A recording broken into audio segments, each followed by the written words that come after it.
어머님, 손찌검은 이제 안 통합니다. 8시가 넘은 핀테크 사무실. 윤서아는 듀얼 모니터에 떠있는 기업 현금 흐름 분석표를 응시하고 있었다. 형광등 불빛 아래 그녀의 얼굴은 냉정할 정도로 침착했지만 책상 한쪽에 놓인 병원비 청구서가 그 평온을 위협했다. 4,500만 원. 지난 3년간의 고된 노동이 담긴 숫자였다. 바로 그때 책상 위 휴대폰이 날카롭게 울렸다. 발신자는 병원 원무과였다. 윤서아 보호자님 맞으시죠? 어머님 표적항암 치료 보증금 납부기한 관련해서 연락드렸습니다. 서하는 말은 입술을 열었다. 네, 맞습니다. 내일 바로 이체할 예정입니다. 문제 없습니다. 그녀는 전화를 끊고 곧장 개인 자산 관리 시스템에 접속했다. 보안 프로그램을 3개나 거친 후에야 CMA 계좌의 잔고가 눈에 들어왔다. 정확히 4,500만 원. 숫자를 확인한 그녀는 짧은 안도의 한숨을 내쉬었다. 그녀의 노력이 어머니의 생명을 확보했다는 아주 잠깐의 위안이었다. 그 순간 휴대폰 액정에 남편 박도진의 이름으로 메시지 한 통이 도착했다. 어머님 댁으로 지금 당장 와. 가족회의. 최명희 여사의 아파트는 거실부터 무거운 공기로 가득 차 있었다. 시어머니와 남편 그리고 시동생 박재현은 웨딩 브로셔가 흩어져 있는 테이블에 둘러앉아 있었다. 서하는 피곤한 몸을 이끌고 그들 앞에 섰다. 빨리 이 상황을 끝내고 쉬고 싶을 뿐이었다. 최명희가 먼저 입을 열었다. 세아가 마침 잘 왔다. 재현이 전세 보증금 때문에 할 얘기가 있어. 그녀는 서아를 쳐다보지도 않고 말했다. 4천만 원만 보태다오. 신부 쪽이 워낙 부유해서 우리가 꿀릴 순 없지 않겠니? 서아는 눈을 깜빡였다. 어머님, 그건 어렵습니다.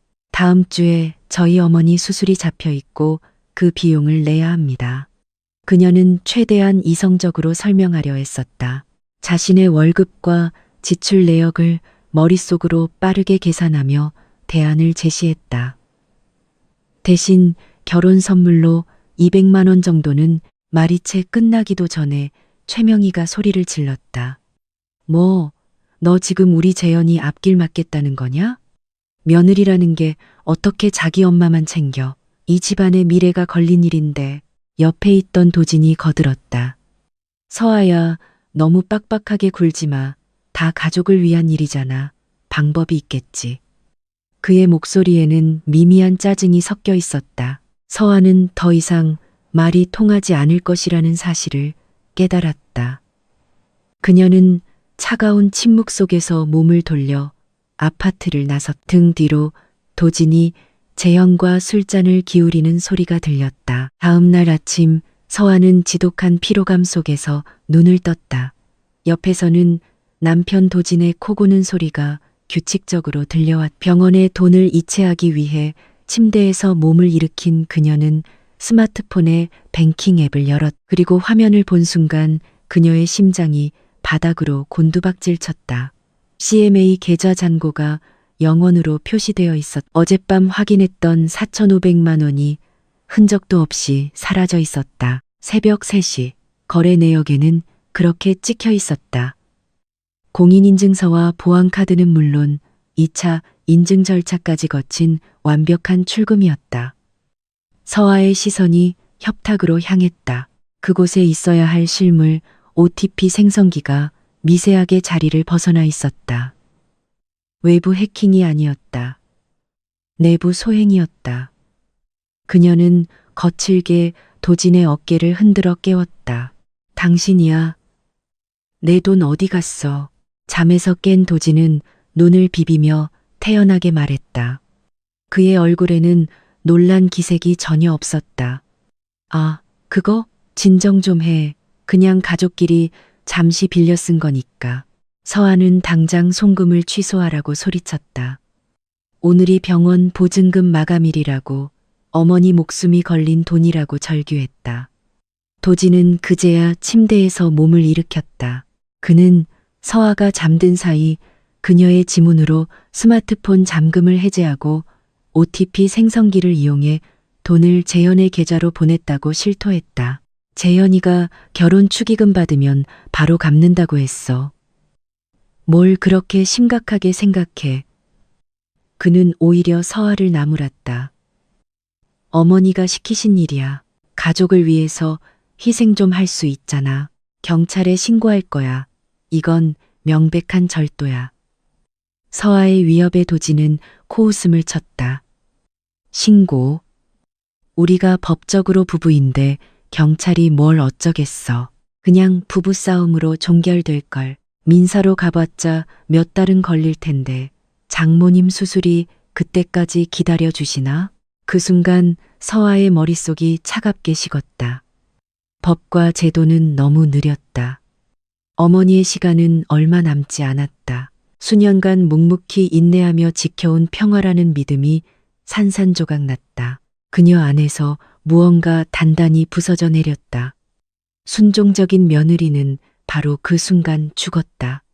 서아는 더 이상 소리 지르지 않았다. 대신 말없이 일어나 자신의 노트북 가방을 챙겼다. 비명도 눈물도 없이 현관문을 열고 사무실로 향했다. 사무실로 향하던 서아는 핸들을 돌려 병원으로 향했다. 먼저 어머니의 얼굴을 봐야만 했다. 병실에 들어서자 어머니는 창백한 얼굴로 힘겹게 미소 지었다.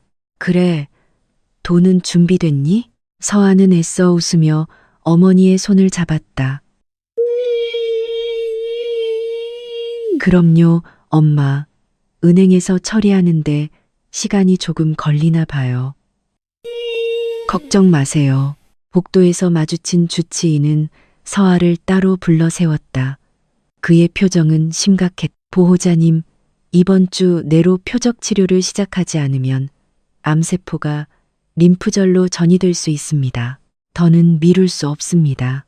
의사의 말이 비수처럼 서아의 가슴에 밝혔다.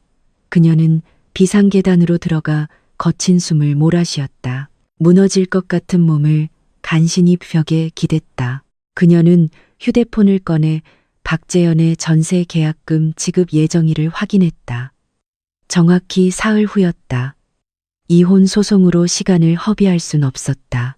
그 돈이 집주인에게 넘어가기 전에 가로채야 했다. 서아는 눈물을 닦았다. 더 이상 감정에 휩쓸릴 시간이 없었다. 그녀의 눈빛은 한치의 오차도 없는 재무 분석표처럼 차갑고 냉정해졌다. 그날 밤 텅 빈 사무실에는 서아의 키보드 소리만이 울려 퍼졌다. 그녀는 자신의 전문가용 단말기에 접속했다. 목표는 단 하나, 도진이 빼돌린 4,500만 원의 정확한 행방을 추적하는 것이었다. 그녀는 자신이 관리하던 도진의 아이디로 국세청 홈택스 공동인증서에 로그인했다. 재현에게 송금된 내역은 금방 찾을 수 있었다. 하지만 이상한 점이 발견됐다. 재현은 돈을 받자마자 3개의 다른 계좌로 자금을 쪼개어 이체했다. 부동산 계약금 용도라고 보기에는 너무나 비정상적인 흐름이었다. 서아는 금융범죄 수사관처럼 자금의 흐름을 쫓았다. 그녀의 전문 지식은 이럴 때 빛을 발했다. 추적 끝에 드러난 계좌들의 정체는 충격적이었다. 부동산 신탁 계좌가 아니었다. 2개는 고위험 가상자산 거래소의 전자지갑이었고 나머지 하나는 악질 사채업자의 개인 계좌였다. 재현은 전세 보증금을 마련하고 있었던 게 아니었다. 그는 빚에 허덕이고 있었고 서아의 돈으로 위험한 투자의 손실을 메우고 사채를 갚고 있었던 것이다. 서아는 모든 거래 기록과 접속 로그를 내려받았다. 시동생이 약혼녀를 상대로 거대한 금융사기를 벌이고 있다는 사실을 깨달았다. 추적을 계속하던 서아는 또 다른 증거를 발견했다. 도진이 증여세를 회피하기 위해 작성한 가짜 디지털 차용증이었다. 4,500만 원을 가족 간의 증여가 아닌 재현의 유령 스타트업에 대한 사업 투자금으로 위장한 서류였다. 그때 도진에게서 전화가 걸려왔다. 언제 들어와? 저녁밥도 안 차려놓고 뭐 하는 거야? 돈 문제는 이제 그만 좀 해. 서아는 완벽하게 평온한 목소리를 유지했다. 아, 여보. 어제 그 돈 말인데 혹시 가족 간 증여로 신고했어요? 아니면 사업상 대여로 처리했어요? 그녀의 질문에 도진은 거만하게 대답했다. 당연히 재현이 사업에 투자한 걸로 했지. 세금도 아끼고 얼마나 똑똑하냐. 도진은 자신이 방금 탈세 사실을 자백했다는 것을 전혀 알지 못했다. 서아는 통화 내용을 자신의 보안 클라우드에 저장하며 조용히 통화 종료 버튼을 눌렀다. 이제 무기가 생겼다. 그녀는 모든 증거를 하나의 디지털 서류철로 정리했다. 다음 날 아침 서아는 회사와 거래하는 자산회수 전문 변호사를 만났다. 재현이 남은 돈을 다른 곳으로 빼돌리기 전에 그의 계좌를 동결시켜야 했다. 변호사는 신중하게 경고했다. 가족 간의 거래에서 사기죄를 입증할 확실한 증거가 없으면 법원에서 가압류 신청을 기각할 확률이 높습니다. 서아는 말없이 준비해온 서류철을 테이블 위로 밀었다. 거기에는 비정상적인 시간에 이루어진 무단 이체의 IP 기록, 자금이 암호화폐와 사채로 흘러들어간 횡령의 증거, 그리고 탈세를 자백하는 통화 녹취록까지 모든 것이 완벽하게 정리되어 있었다. 변호사는 서류를 넘겨볼수록 경악을 금치 못했다. 마치 베테랑 금융수사관이 작성한 보고서 같았다. 그는 즉시 동의했다. 이 정도 증거라면 긴급 가압류 신청이 가능합니다. 바로 진행하겠습니다. 덫은 놓아졌다. 계좌 동결은 정확히 48시간 후에 바로 시댁 식구들의 축하 저녁 식사 자리 한가운데서 발효될 예정이었다. 금요일 저녁 고급 한정식 식당의 별실. 최명희는 재현의 약혼녀와 그 부모님을 초대해 결혼 준비를 최종 조율하고 있었다. 서아는 완벽하고 조용한 며느리를 연기하며 그 자리에 참석했다. 최명희는 사돈이 될 사람들 앞에서 목소리를 높였다. 우리 아들들이 얼마나 듬직한지 몰라요. 특히 우리 재현이는 자기 힘으로 스타트업도 일구고 이번에 강남에 떡하니 전셋집도 구했답니다. 도진은 그런 어머니가 자랑스러운 듯 서아를 보며 짓궂게 속삭였다. 봐, 현실을 받아들이니 얼마나 좋아. 당신이 옳은 선택을 한 거야. 서아는 아무 말 없이 시어머니의 찻잔에 차를 따랐다. 그리고는 아무도 모르게 스마트워치를 확인했다. 6시 55분. 시댁 식구들은 자신들이 서아의 의지를 완전히 꺾었다고 믿으며 승리감에 도취해 있었다. 시계가 정확히 7시를 가리켰다. 서아의 휴대폰이 짧게 진동했다. 변호사가 보낸 확인 문자였다. 가압류 집행 완료. 화기애애한 분위기 속에서 식사가 끝나고 100만 원이 훌쩍 넘는 계산서가 도착했다. 최명희는 재현에게 으스대며 말했다. 재현아, 내 법인 카드로 시원하게 긁어라. 사돈 어른들께 내 능력도 보여드리고. 재현은 자신만만하게 카드를 종업원에게 건넸다. 잠시 후 종업원이 공손하지만 단호한 표정으로 돌아왔다. 손님, 죄송하지만 은행 측의 문제로 카드 사용이 정지되었다고 나옵니다. 재현은 멋쩍게 웃으며 말했다. 이상하네. 그는 곧바로 스마트폰 뱅킹 앱을 열어 계좌 이체를 시도했다. 그러나 그의 얼굴은 순식간에 새하얗게 질렸다. 화면에는 사기 혐의 관련 가압류 조치로 인해 모든 계좌가 동결되었습니다. 라는 붉은색 경고 문구가 떠 있었다. 약혼녀의 부모가 그의 표정을 보고 무슨 일이냐고 물었다. 재현은 말을 더듬으며 도움을 청하듯 도진을 쳐다봤다. 도진 역시 자신의 카드를 꺼내 결제를 시도했지만 서아와의 공동 계좌는 이미 그녀가 잔고를 모두 인출하고 잠가버린 뒤였다. 그때 서아가 조용히 자리에서 일어났다. 그녀는 자신의 개인 신용카드를 계산서 쟁반 위에 올려놓고 차가운 눈으로 최명희를 똑바로 응시했다. 약혼녀 가족이 당혹감과 불쾌감 속에서 돌아간 후 결실에는 서아와 도진, 재현, 그리고 최명희만이 남았다. 도진이 버럭 소리를 질렀다. 윤서아, 당신이 계좌에 무슨 짓을 한 거야? 최명희는 이 모든 상황을 망친 게 서아라며 그녀의 뺨을 때리려고 손을 치켜들었다. 서아는 날아오는 손목을 조금의 망설임도 없이 붙잡았다. 그녀의 다른 손은 두툼한 서류 봉투를 테이블 위로 떨어뜨렸다. 어머님, 손찌검은 이제 안 통합니다. 그녀는 차갑게 말했다. 제가 박재현 씨를 횡령 및 사기 혐의로 고소했고 법원에서 가압류 신청을 받아들였습니다. 그녀의 말에 재현의 얼굴에서 핏기가 사라졌다.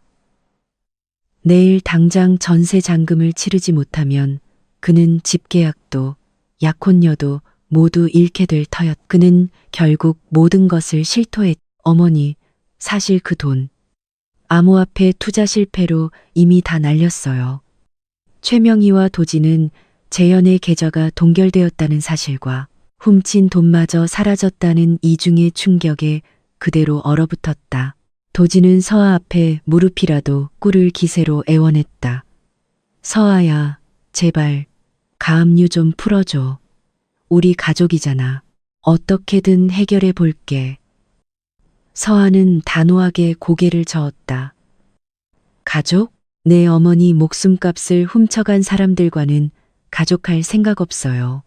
그녀는 최종 통보를 했다. 월요일 아침 9시까지 4,500만 원 현금으로 내 계좌에 입금하세요. 서아는 그들이 따라야 할 지침을 명확히 제시했다. 도진 씨는 당장 내일 아침 중고차 매매상에 가서 그 아끼는 외제차를 팔고 어머님은 그 소중한 아파트를 담보로 대출을 받으세요. 월요일까지 돈이 입금되지 않으면 이 탈세 자백 녹취록은 곧장 국세청으로 넘어갈 겁니다. 도진은 그제야 자신이 형사처벌을 받고 직장까지 잃을 수 있다는 사실을 깨달았다. 최명희는 자신의 아파트가 언급되자 의자에 주저앉아 통곡하기 시작했다. 서아는 코트를 집어들었다. 시간은 계속 가고 있어요. 그녀는 탐욕의 폐허 속에 그들을 남겨두고 미련 없이 돌아섰다. 토요일 아침 서아는 새로 구한 작은 오피스텔에서 노트북을 열었다. 그녀는 재현의 부채 내역과 자금 횡령 증거를 정리한 익명의 이메일을 작성했다. 수신이는 재현의 약혼녀, 아버지, 건실한 중소기업을 운영하는 사업가였다. 보내기 버튼 위에서 그녀의 손가락이 잠시 멈칫했다. 한 사람의 결혼을 파탄내는 것이 과연 옳은 일일까? 하지만 곧 그들의 도둑질 때문에 병상에 누워있는 어머니의 얼굴이 떠올랐다. 그녀는 망설임 없이 전송 버튼을 눌렀다. 2시간 후 재현의 약혼녀 가족은 즉시 파혼을 통보하고 그동안 보냈던 모든 예물을 돌려달라고 요구했다. 서아는 자신의 은행 앱을 확인했다. 잔고는 여전히 0원이었다. 그녀는 도진이 무너지기를 기다렸다. 월요일 아침 8시 30분. 서아는 회사 로비에서 기다리고 있었다. 곧 초췌한 모습의 도진이 은행 입금 확인증을 들고 나타났다. 그는 수많은 직원이 오가는 로비 한가운데서 무릎을 꿇었다. 서아야, 내가 잘못했어. 다시 돌아와줘. 차도 헐값에 팔고 사채까지 써서 4,500만 원 겨우 맞췄어. 제발. 서아는 미동도 하지 않았다. 그녀는 입금 확인증을 받아들고 스마트폰으로 자신의 계좌에 돈이 정확히 입금된 것을 확인했다. 그리고는 보안 요원들에게 눈짓을 보냈다. 도진이 절규했. 우린 가족이잖아. 서한은 차갑게 대꾸했다. 당신은 이제 청산된 부실 자산일 뿐이야. 그녀는 주말 동안 변호사가 작성해온 이혼 서류를 그의 품에 안겨주었다. 울부짖는 도진이 보안 요원들에게 끌려나가는 동안 서한은 뒤돌아 엘리베이터에 올랐다. 한 달 후 가정법원 조정실. 서한은 변호사와 함께 앉아 있었다. 맞은편에는 한 달 사이에 10년은 늙어 보이는 도진과 최명희가 앉아 있었다. 최명희는 마지막으로 동정심에 호소했다. 재현이는 파산 직전이고 도진이는 월세방을 전전하고 있다. 네가 어떻게 우리한테 이럴 수가 있니?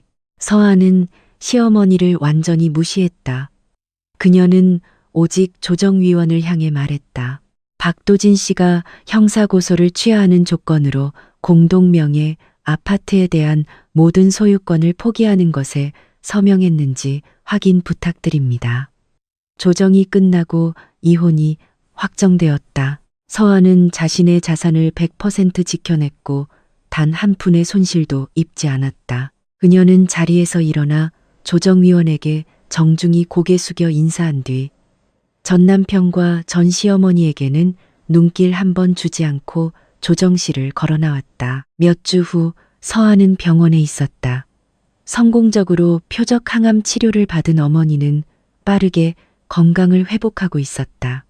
어머니는 서아의 손을 잡으며 미안해했다. 엄마가 돈 문제로 짐이 되어서 너까지 이혼하게 만들었구나. 서아는 처음으로 진심에서 우러나온 미소를 지었다. 그녀는 노트북을 열어 새로운 재무관리 현황판을 어머니에게 보여주었다. 그곳에는 든든하게 채워진 비상자금과 앞으로의 명확한 계획이 그려져 있었다. 서아는 어머니에게 말했다. 엄마, 이혼은 비용이 아니었어요. 제가 했던 투자 중에 최고의 투자였어요. 그녀는 노트북을 덮었다. 병원 창밖으로 보이는 눈부신 서울의 스카이라인을 바라보았다. 마침내 그녀의 모든 장부가 완벽하게 균형을 맞추었고 그녀의 인생은 온전히 그녀 자신의 것이 되었다.